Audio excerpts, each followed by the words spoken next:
Siyempre, sobrang happy na alam mo yun, nakatulong ako sa team manalo ng semifinals kasi siyempre, kailangan ko to yung playoffs. Kailangan ko to para ma-establish yung pangalan ko sa PBA.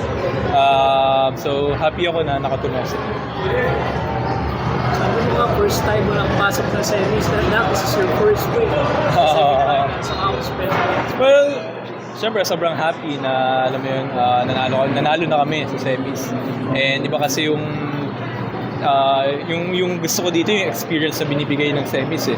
Lalo na alam ko makakatulong to sa growth ko as a player. So yun yung talagang mas pinagtutuunan ko ng pansin. Pressure man or kung ano man, pero yung pinaka-importante sa akin yung experience.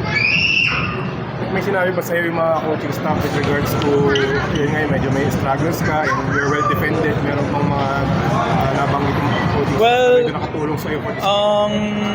Lagi nilang sinasabi sa akin, wag daw ako tumigil maging aggressive when it comes to offense.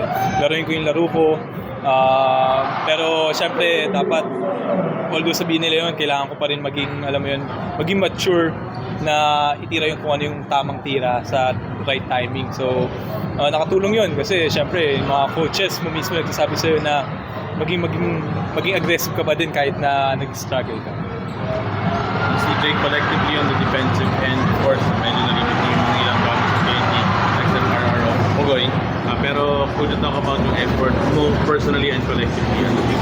Mahirap eh. Sa akin kasi, kitang-kita na ako yung point of attack nila. Pagpasok ko, talagang ako yung hinahanap nila. Pero, syempre, alam mo yun, yung game 1 and 2, talagang pinaghandaan ko eh. Kasi, syempre, makikita mo naman sa film viewing yun na ikaw palagi. So, yun yung pinaka-challenge sa akin ngayon.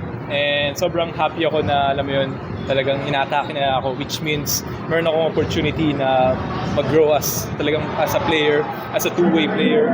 So, good experience for me. Medyo concerned, gano'n ka-concerned kayo with regards to sitwasyon ni Mo? Well, sobrang concerned kami Kuya Nyo, pero let's see kung ano yung magiging labas mo na MRI niya.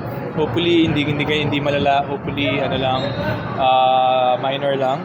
And, yun lang. Let's pray for you.